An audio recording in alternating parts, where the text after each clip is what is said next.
you ready for a comedy night? Excellent. Please welcome to the stage your sensational compere for the evening, Mr. Michael Cook.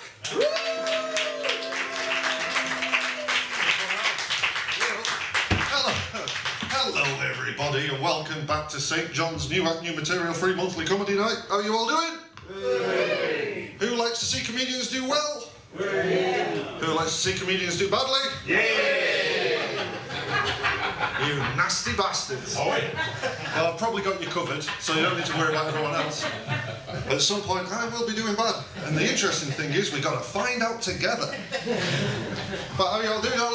We'll just lay out before we start that, you know, it's a New Act Material night. Comedians can't do covers. Imagine if I came out here and said garlic bread by Peter Kay and I performed it, you'd be gutted, wouldn't you? So there'll be none of that.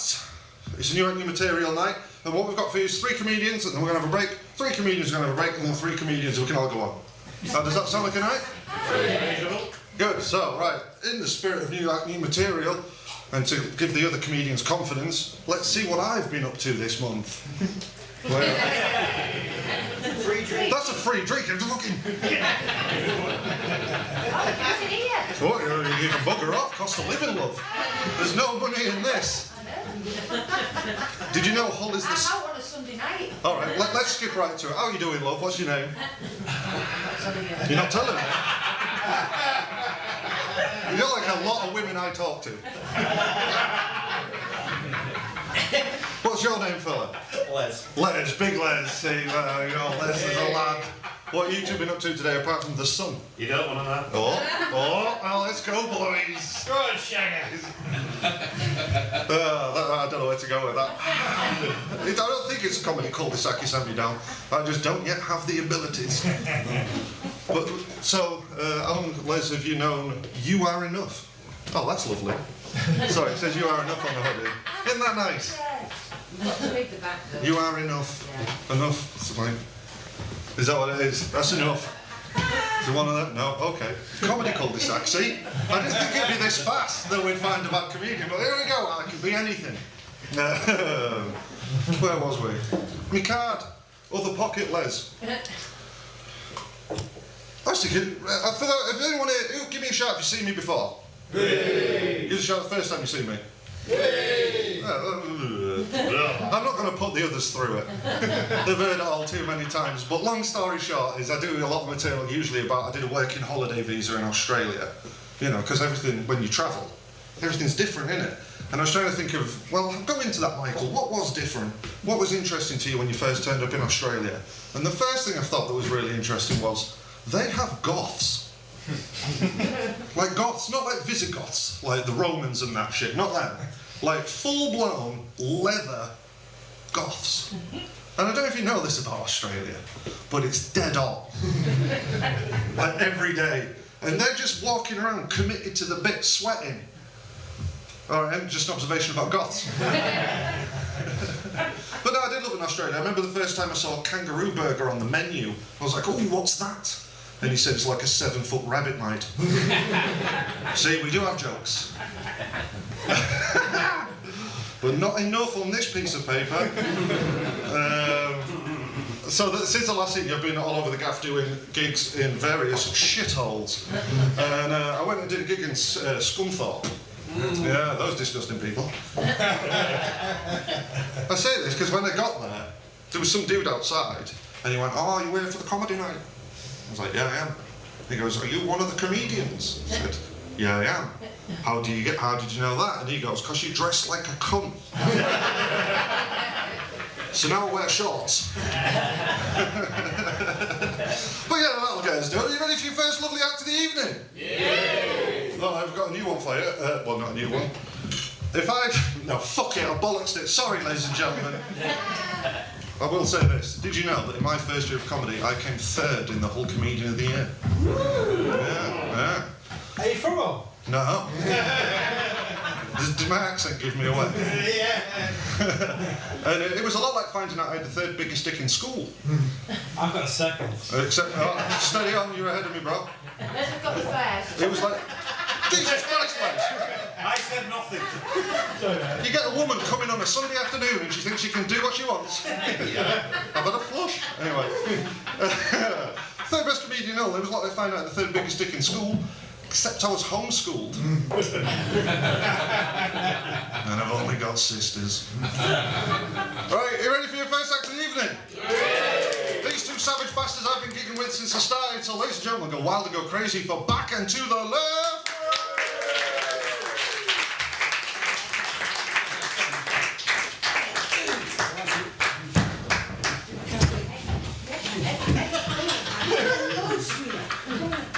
I love this guy, man. Oh, hey man, you alright? How you doing? You okay? Good to see you. Yeah. Proper good. Proper good. Bet you never seen anything like me. I'm a white guy that plays guitar.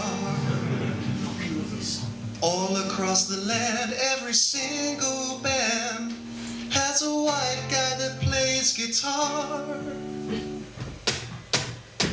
We multiply, we never die, found in every single bar. Bet you never seen anything as unique as a white guy that plays guitar. Well, thank you all for coming, listening to my songs about drinking with my buddies and relationships gone wrong. You can follow me on SoundCloud, stream my new album. My name's Danny, or Charlie, or Johnny, or Tom. I've got beanies, I've got wristbands, got a pair of Vans shoes, skinny jeans, flannel shirt, and some shit tattoos. You were hoping for a woman, a Sikh or a Hindu? I've got some bad news for you. Bet you never seen anything like me. I'm a white guy that plays guitar. Urban scenes, village halls, every real elf festival, there's a white guy that plays guitar. Finger style, punchable smile, found in every single bar. Bet you never seen anything as unique as a white guy who plays guitar. My girlfriend's in the corner, she's filming on her phone. She's got eyes full of resentment and a sore elbow. You will find me at the party, I'll be on the patio. Of course I do requests, does anybody know? Today's gonna be the day that they're gonna throw it back to you. By now you should have somehow realized what you gotta do. Where did I go wrong? I lost a friend somewhere along in the bitterness. His palms are sweaty, knees weak, arms are heavy. There's vomit on his sweater already. Mom's spaghetti, he's nervous, but on the surface he looks calm and ready. Yeah, I can rap as well, you get me. Big up, it's a white boy nation. Control appropriation, singing with a silly affectation. Sound a bit like a stroke patient. Singing with a little ting Irish inclined. Singing with an X, the American wine. Singing really low, singing really high. What a cheeky guy. Oh, wow. This is absolutely amazing, man. Dude, right, I've been, I don't know if you've seen me, right? Oh, yeah. I've been watching this show from the back, right? And you are the best guitarist I've ever seen. Oh, thanks, man. Yeah. Can I shake your hand? Oh, I'm a bit busy. Oh, yeah, man, sorry. Hey. My name's Jason, man. Oh, Jason, right? I'm a percussionist, man. Oh, you've got a box, you're a boxer. I'm boxing. Hey. Like, oh. I've got to ask. Could I jam with you tonight? Oh, the more the merrier, yeah. That's amazing. Thank you so much. So, if we're going to jam together, what sort of songs do you like? Well, I like songs without any like lyrics or meaning. Just like you make kind of weird noises, like and the whoa, that kind of thing. Yeah, man, that is some of the best whoa-whoing I've ever heard. Thanks, yeah. Sick. What kind of music do you like, dude? Well, I like songs that have that awkward audience participation. You know, when they all think they've come out to watch something, but you're going to make them do something. Well, that sounds terrible, yeah. I got an idea. How about we combine the two? A collab at St. John's? Yeah, like this, like whoa, your turn. That's it. Whoa,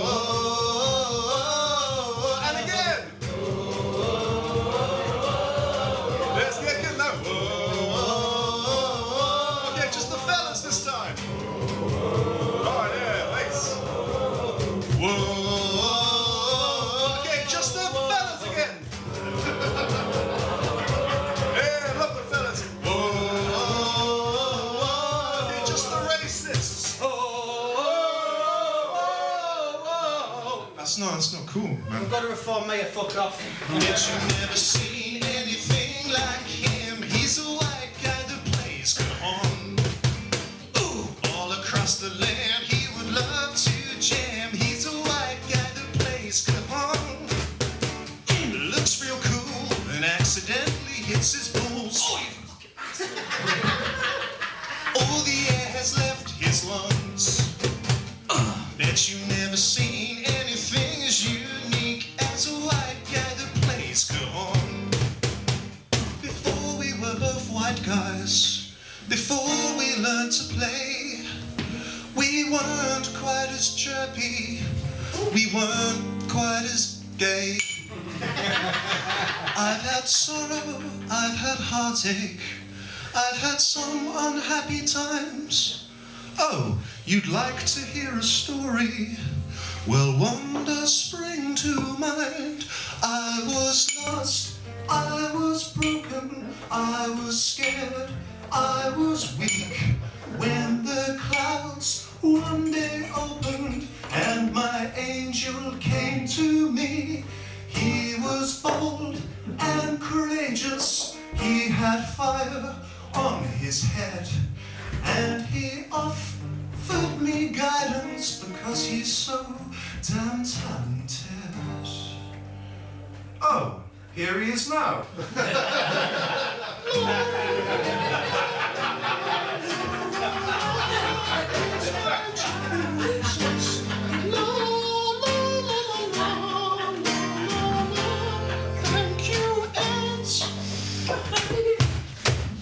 Bet you never watched anything like us. We are white guys who play guitar. All across the land, every single band has a white guy that plays guitar. Twiddly bit, harmonics, yeah, found in every single bar. Bet you never seen anything as unique as a white guy that plays guitar. Bet you never seen anything like me. I'm a white guy who plays guitar.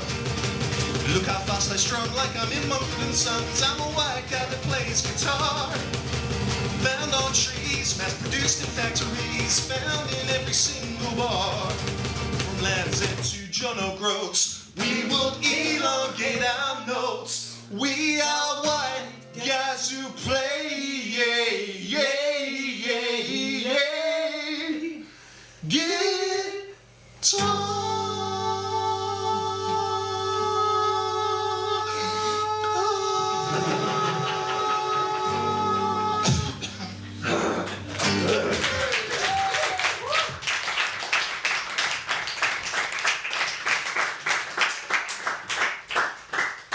Not actually Ed Sheeran. No, I'm not actually a white guy that plays guitar. Yeah. And I'm not actually a racist. Well, I don't know about Shut that. the fuck up. Right, okay, obviously we are back into the left, the biggest band in the world. We've been going for a very long time. Been going since 1981, guys. Yeah, 1981. 7 years before I was born. 7 full years before Tom was born. He's that good of a guitarist, he used to send me thoughts back in time for me to write, and then we've written these songs for you now. But obviously when we were out in the 80s, you meet a lot of people, you meet a lot of strange people, special people, you meet a lot of special women, and you catch a lot of special diseases from these special women. So you have to go along to a clinic. And when I was at the clinic, I saw the doctor, and it was Dr. Palmer, and this is what he said to me. Doctor, doctor, give me the news, I got a bad case of loving you. That's chlamydia, that's what he It said. was fucking chlamydia.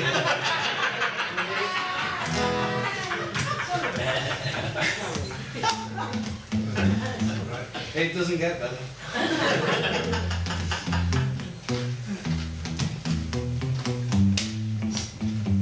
Uh-huh.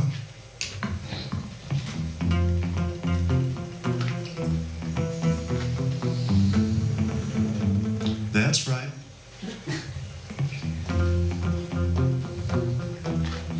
I've got gnomes, I got gnomes in different area codes,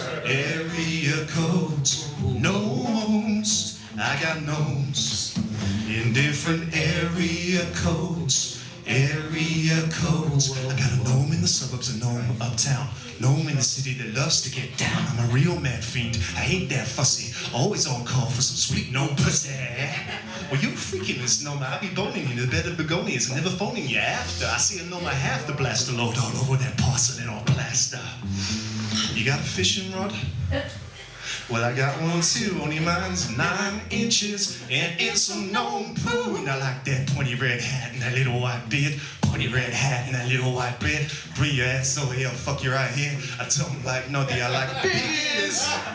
So if Monty Don makes you wanna come, or Alan Titchmarsh gets your dick hard as stone, leave you squirting like a faulty garden hose. 'Cause I've got gnomes, yeah, I got gnomes in different area codes. Area codes, gnomes, sexy gnomes in different area codes. Area codes. Yo, shorty, I've been watching you, watching me, watching you, watching me, watching you. And I like your style, baby. How about you stroll that fine-ass gnome booty over here and we get to know each other? That's it. That's it. Oh, yeah. Now drop, drop, drop, drop. Stop, Tom, no, stop, stop, no, Tom, stop, no, Tom, stop this, no, stop, Tom, stop. Seriously, fucking stop. Jesus. Do you not think this is a bit much? It's a bit too sexy. No, not sexy. It's a bit much. It's not even 8 o'clock on a fucking Sunday in St. John's. You've got me dressed as Jesus, twerking a gnome puppet on your crotch. Yeah, you put it like that. Yeah. It does sound like a personal low. It's a bit of a personal fucking low, but I don't think it's that bad. We can get through this. We can do another. Has anyone got an ice pack? Fuck that. We're not getting through it. Thank you. We'll see you next time.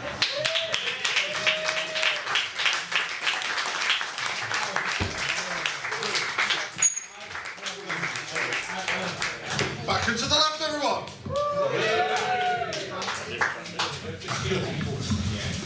Did you enjoy that, Les? Oh, yeah. Their last album, sold that many copies, it went aluminium. We got jokes still. I'm trying to reset the room, you see. I read a book about MC, and that's what you're supposed to do. When somebody does well, you're supposed to come on and then bomb it. That's what you're supposed to do. So that the next person can come on and go, look how fantastic I am. I don't know, it might be a style I could get into. I'm a good Catholic boy, I'm glutton for my own punishment. Don't mind looking at you, sir. Give me deep eye contact. Right. That went no less. Did he really get a bronze? No. The bronze bomber, that's what they call me. No, I'm one of the fastest growing comedians in Hull. Les. Alright. You're not from Hull? Shut the fuck up. This is a setup. I mean, it's good that you're doing it with me and not the other acts. It's fine. I bet I love you. I know. That was the setup and now the punchline. I know. It's dead simple, this joke thing. Go on. So, watch. I mean, it's a shit joke, but we'll see. This is why you're third and not second or first. Anyway, I'm one of the fastest growing comedians in Hull. I was only 5'3" when I started. Hey! However, if you tell that to a German lady, because they're very logical, she just turned and was like, so did you start when you were a child? And I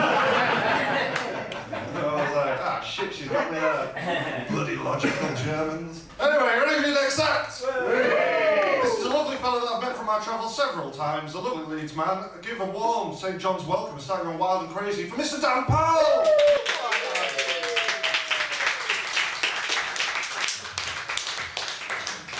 Always have to follow a fucking weirdo. Excellent stuff. We having a nice time, St. John's? Yeah, let's see if I can fucking change that. Right, a couple of things I need to get out of the way up top, right? So, first things first, I've got quite a prominent lazy eye. This eye leans so far to the left that The Guardian named it Person of the Year. Although, to be fair, the older I get, it is starting to drift to the right.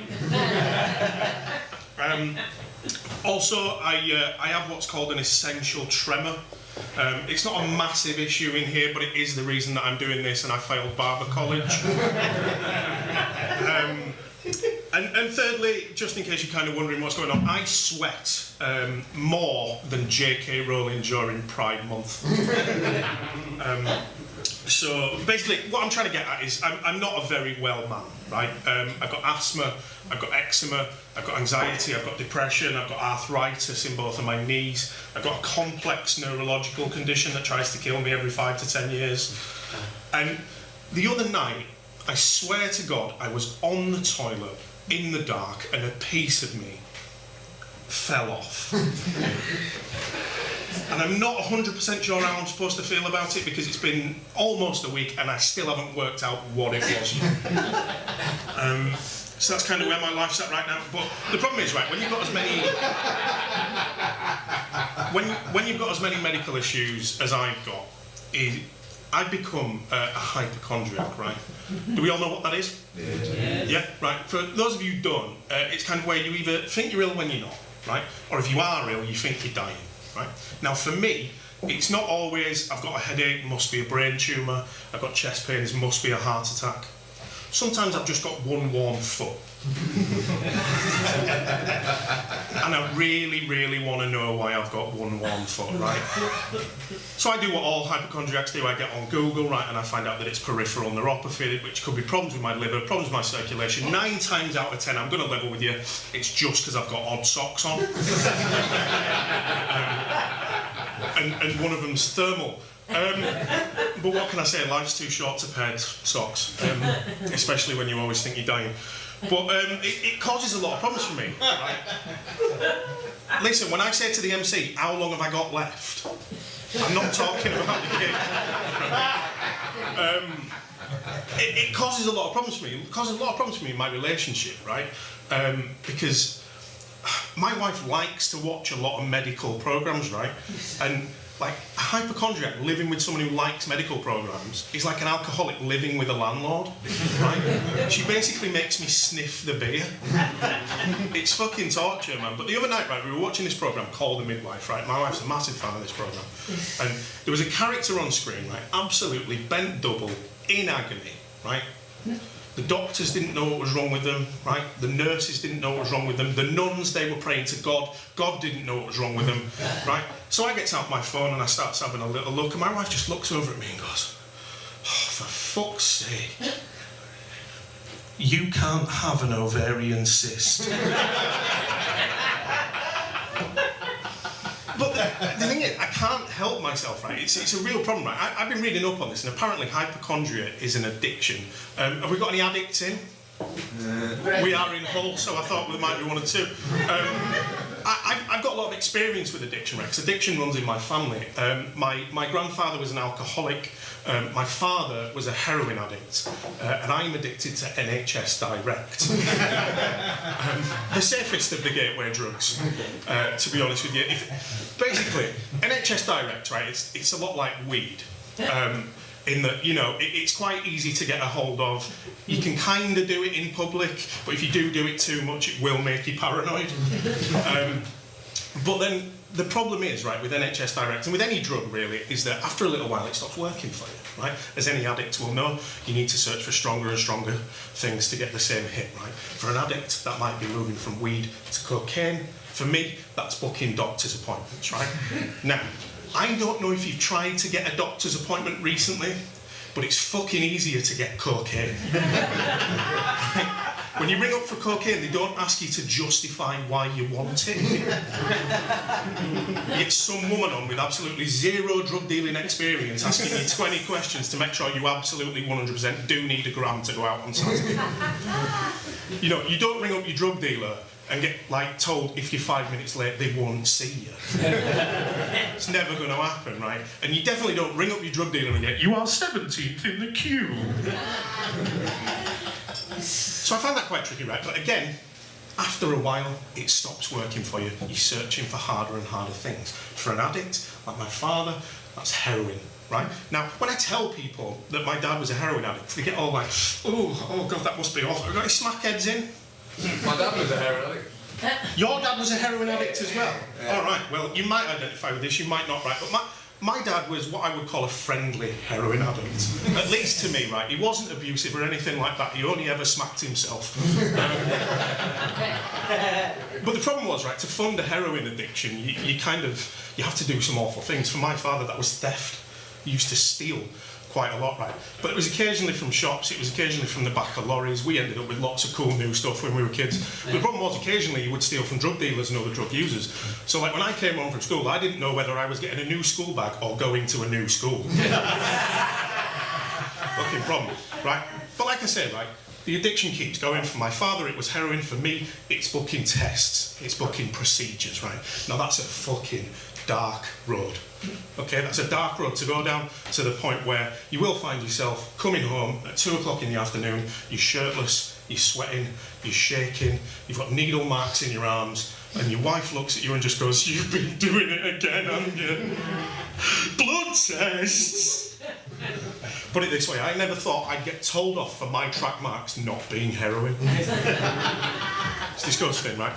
But I crave the hit. But the problem is, the difference between heroin and booking a test is I have to wait 2 to 4 weeks for the bit that gives me the buzz. And then when that letter comes through and it drops on the carpet and I'm melting into the floor like Renton from Trainspotting, like, oh!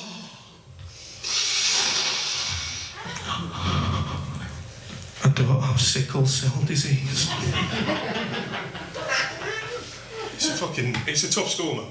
But what I really worry about, right, obviously it has impacts on my relationship, but what I really worry about is the impacts on my kids. Now, I've got 4 children. Les, have you got, how many kids you got? 3. Yes, Shagger. Super. It's a terrible habit, don't start. But I've got 4 kids, right? And now, unfortunately, I have ruined the first 3 on account of them being born in Castleford. Hey, I come from Castleford. Yeah, so do I, and so do all of my children. It's not something to brag about. Castleford's like stepping back in time. Honestly, I thought Hull was old-fashioned, right? But when I first went to Castleford, I was just baffled. They still call Greg's Thurston's. Honestly, it's terrible. Anyway, I worry about the impact of this hypochondria on my kids, right? Because we all kind of worry that our mental issues and stuff are going to impact our kids, because kids are essentially like toilets, really. You just put all your shit into them, and then eventually there's too much shit in them, and you have to call an expert to come and block it. And let me tell you, therapy is much more expensive than fucking Dino Rod, and it is frowned upon to shit on other people's. But I worry about my kids, right? But we recently had another one. I became a dad again at 37.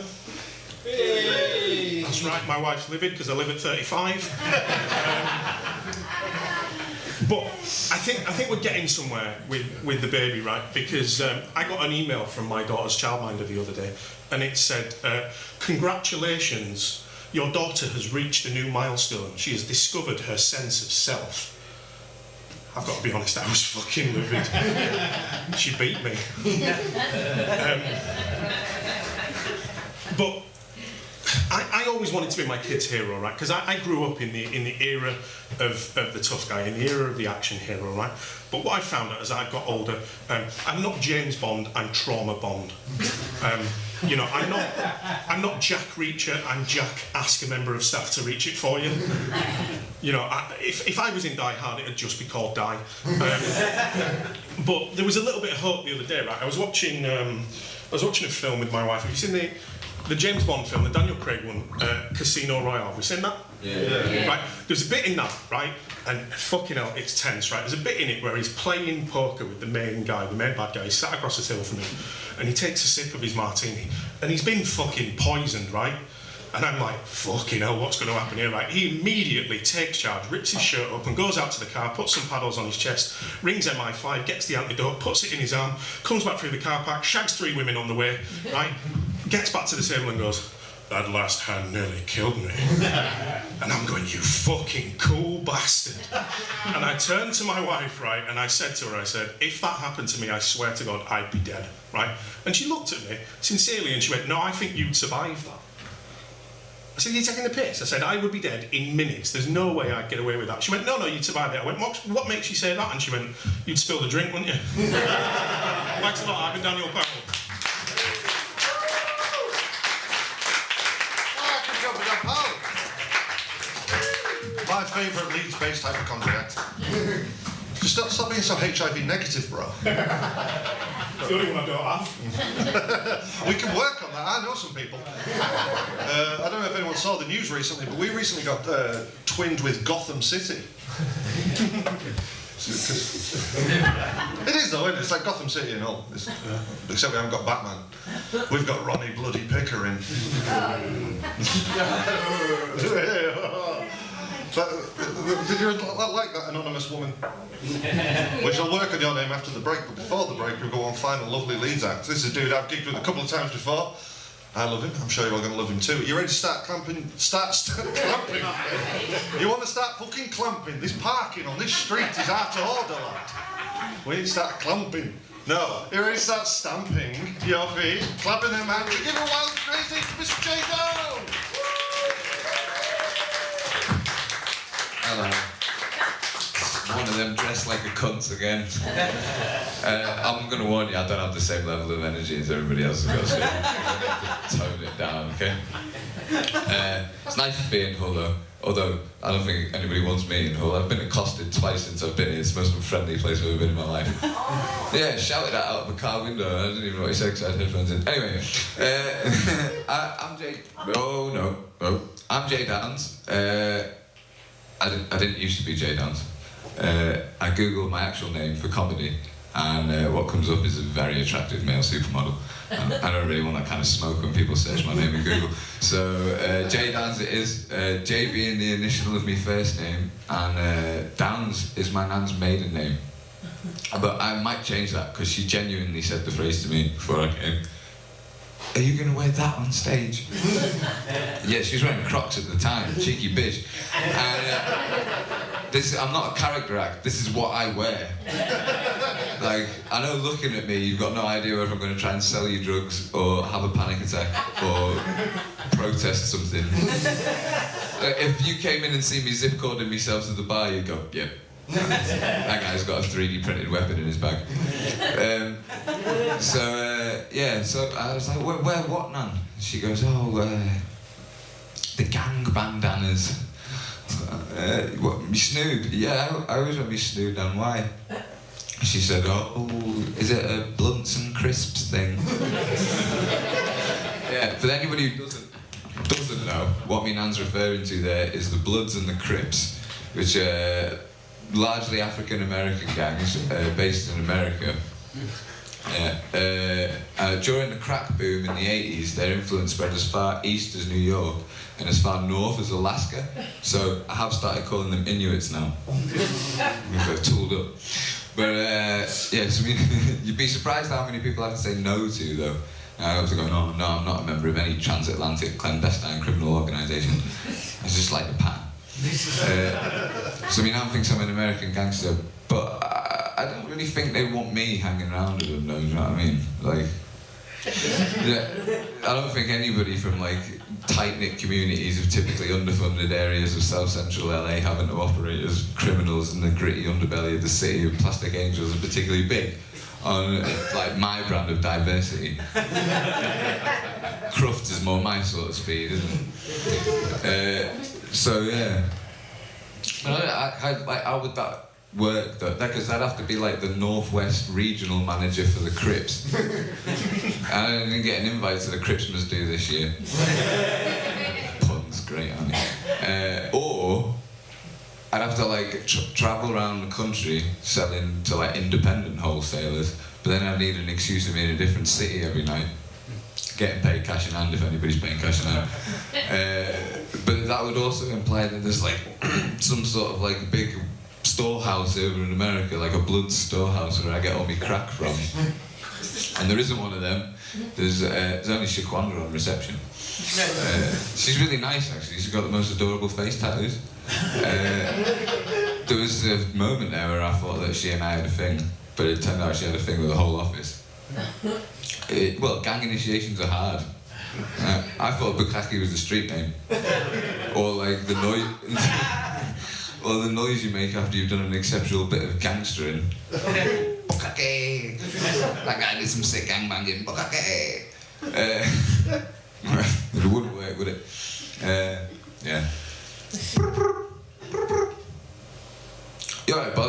doing? No, it's not going well actually, to be fair. It's pretty slow. Well, I'm in Hull. I mean, it wasn't the next market we were thinking of. It went really well in LA and New York. And I don't think Hull was the next market for it. Well, there's a park. There's just mums and that, lads. Okay, well, I can ask, but it is crack, not Avon. Well, I don't think that's very fair. I've put in on this as well. What about the fucking gang bandanas you made me buy? What? Alright, well, fuck you then, I will. Alright then, fine. Boop.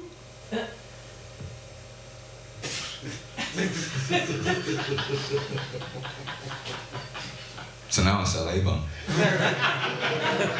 I wouldn't do that to me kids. I don't really sell Avon. I don't look like I should have kids either, to be honest. Look at me. Oh, that's a nice text. They don't want to be seen with me either, don't worry about it. And I'm too old and too young to have kids. So I'm definitely too old to keep dressing like one of the Lost Boys. But like I haven't quite grown up yet. Sometimes I have to correlate these two facts in my head. And then I end up having what I call Peter panic attack. Yeah, laugh it up. It's the Never Never lad from the Isle of Man child. I know I'm too old, right? Because, and this happened to me the other day, I went to a bus stop and there was some youths there, about 20 years old, not 20 youths, about 3 youths, 20 years old, but they were proper youths. These youths. Them youths. What are them shoes, mate? Them youths. And about 5 years ago, I instantly pissed these guys off, obviously because of the way I'm dressed, but also because my girlfriend doesn't have a school uniform on. And I was, you know, just standing there giving my best like air of assuredness on fuck with me, or something like that. And then he came right up to me and he squared himself up to me and he went, "This is now I'm too old," because he squared right up to me and he went, "You get under here, mate, where it's warm." Like I wasn't a threat. That pissed me off. "Don't stop doing all them wheelies, Mackenzie, you'll make him jump." Yeah, so I fucking hit him anyway. Bukake, right in the face. And then, look, that caused the whole fracas. Mackenzie comes running over, does me in the side of the head. I go down, bags of crack everywhere. I come up like a rattlesnake and chinned him with my Avon catalogue. He identifies as a giraffe now. Anyway, we all shook hands in the end and now they're all honorary members of the Blunts and Crisps West Yorkshire Division. Thank you, I've enjoyed dance. Okay, dance, ladies and gentlemen. We made it to the end of the first third. Give it up for all acts you've seen so far. We're going to have a quick 10-minute break, and then when we come back, I'm going to attempt to explain what a bukkake is. So I'll see you in 10 minutes.